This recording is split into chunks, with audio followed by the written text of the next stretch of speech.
Hey, Eagle fans, I'm Thomas Mott. Welcome into Philadelphia Eagles Now. We're going to get into my top 5 breakout candidates for 2021. Some good names on this list. Before we do, though, hashtag Eagles down below. You know what to do. Mailbag questions coming in. To what way we can do a mailbag video later on this week. So, if you've never gotten in on a mailbag question, now's your chance. Go down below, ask a good one, be subscribed, use the hashtag Eagles, and more likely than not, I'm going to pull about 6 or 7 for a mailbag video coming up.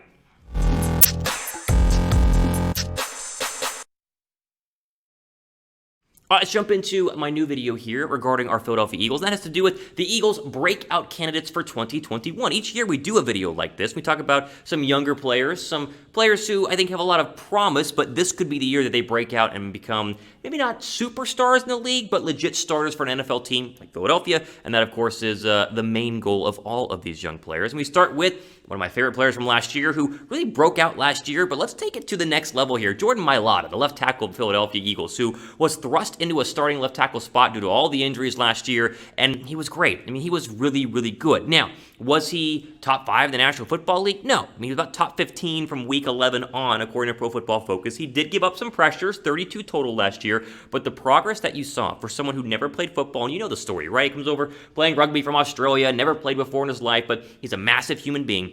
He has incredible hands, incredible feet, and everyone is raving about how this can be the next great left tackle in the National Football League. And so even though he was good last year, and even though he did break out last year, I am calling him and predicting him to just be a beast this year. And he's going to be a part of an offensive line that's going to be, I think, top 5 in the National Football League. Now, we'll be competing with Andre Dillard for the left tackle spot. We can't just guarantee he's going to get it, even though I think that he will. Dillard is a former first-round draft pick, and people are sleeping on his ability to potentially win the starting job. But I think the job is being positioned and placed for Mailata to go ahead and take it and run with it. And if he breaks out this year and plays all 16 games, you might be seeing the future at left tackle in Philadelphia, not just this year, but for the next 10 years overall. And you put him on an offensive line that, yes, is aging, and you hear this a lot. It's like, oh, the Eagles are getting a little old. No, Brandon Brooks and Lane Johnson are still pretty darn young for offensive linemen, right? They're not that old overall. They're both back healthy. Talked about that a couple of days ago. Kelsey is the old one here, but he gets you one final year, and then Dickerson will go ahead and assume that role. Sam Malu's still pretty young, and he'll be healthy, and then boom, Jordan Mailata. So you insert, let's say, Landon Dickerson for Kelsey in 2022. It's a very young and elite still offensive line group. And so number 1 on my list here for breakout candidates has got to be Jordan Mailata. I think he's going to have a phenomenal year and has probably the best chance out of anybody on this list to be a legit star in the National Football League. Now, which Eagle do you think is most likely to break out in 2021? You haven't seen the rest of my list, though, but if you just had to guess at the top of your head, let me know who you guys think would be the most likely for the Eagles to break out in 2021 down below in the comments section right now. Okay, if Jordan Mailata is a player that I really expect to break out in 2021, the next player on my list in Jalen Reagor is someone I want to break out in 2021. I don't think it's guaranteed that Reagor is going to be a lot better than he was year 1 here and year 2. However, the table is set for him to go ahead and prove why Philadelphia took him over Justin Jefferson, mistakenly, we understand, back into the 2020 NFL Draft. Now, he missed 5 games due to injury last year, and of course, he's healthy from that, so he will be 100%. So being injured and missing time, and obviously the training camp not even happening, or at least the offseason workouts with the whole COVID stuff not really happening, did inhibit his ability to grow.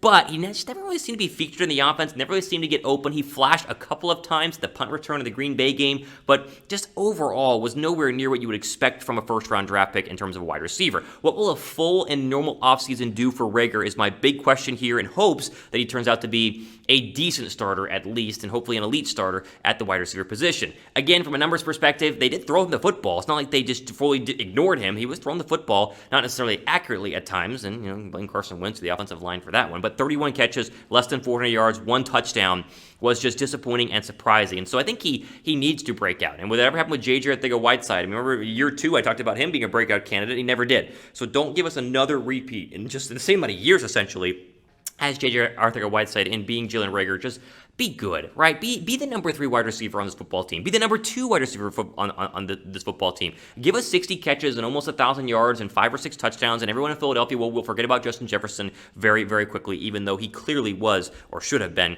the pick in Philadelphia. How many touchdowns do you think Jalen Reagor will have in 2021? You got a number for me? I'm saying 5 or 6 would be enough. I mean, that'd be enough for a breakout year. We would love more, but 5 or 6 is where I'm going to go. How many TDs will Reagor have in 2021? Let me know down below in the comments section right now. Okay, before we're going to keep going, quick shout out to Newsbreak and the Newsbreak app, which we push here on the channel because it is the best place to push out the greatest and latest local news content on your phone at the touch of a button on the Newsbreak app. So all you got to do is go to chatsports.com/EaglesNB and download the app for your iPhone or your Android device. I have it on my iPhone. And then you go ahead and put your zip code in, and you can follow any of the local news, whether you're in Philadelphia or across the country. Like I'm in Atlanta. I put the Atlanta news down there, and I can not only just follow Atlanta stuff, but look back to Philadelphia news as well. Sports, political commentary, again, news, whatever you guys want from specific sources like the Philadelphia Inquirer or 6NBC or NJ.com, whatever it is. Again, go to chatsports.com/EaglesNB, download the app, and then you can also search us, Eagles Now by Chat Sports, and then all my videos populate on the app as well. So it's a one-stop shop for all of your news content, and it is the best in the business on that platform. So go ahead and download it again, chatsports.com/EaglesNB. Let's get into my final offensive breakout candidate, and we'll get into some defensive guys as well. How about Carryon Johnson? Now, I could have picked a lot of running backs. I mean, listen, Miles Sanders is still out of technically, I don't think has popped off as much as we think he can when he stays healthy, but he still is a really good player, so he's not really a breakout candidate. But you could have put Kenny Gainwell in this position very easily. But I'm going to go Carryon Johnson because I think that this is a great situation for him to shine. I think Corey Clement during the Super Bowl year, where he was featured a ton as a number 2 and number 3 running back and was really, really productive. That's my expectations for Carryon Johnson. He's going to compete for the number 2 spot. It's not going to be handed to him. And like I said, you could easily swap out Johnson for Gainwell here because I love the Kenny Gainwell draft pick, but I think that we have a guy who is ready to prove why he was a second-round draft pick in Detroit a couple of years ago. Got injured in year 1. They drafted DeAndre Swift last year, and even though he was healthy for all 16 games, just didn't really give him the football. You see 52 carries for $181 and 2 touchdowns. Now he comes into an Eagle offense with a great offensive line and with a good, strong rotation to not only keep him healthy, but give him enough touches to satisfy him. I think this Eagle depth chart from a running back perspective is one of the most improved from Philadelphia from last year to this year. I mean, with the addition of Gainwell and Johnson and re-signing Scott, and then obviously Miles Sanders being healthy, they are going to absolutely pop off, and I'm very excited to see what they can do. Again, maybe Gainwell is your breakout running back. I think it's either him or Carryon Johnson. We all love the Gainwell pick in the 5th round of the 2020 NFL Draft, and so I wouldn't mind if it's Gainwell over Carryon Johnson, but I think Johnson has a really good chance of being a legit running back in this league and being a great candidate for Philadelphia. All right, over to the defense. I think it was a breakout candidate last year. I said Josh Sweat. I'm going to do it again.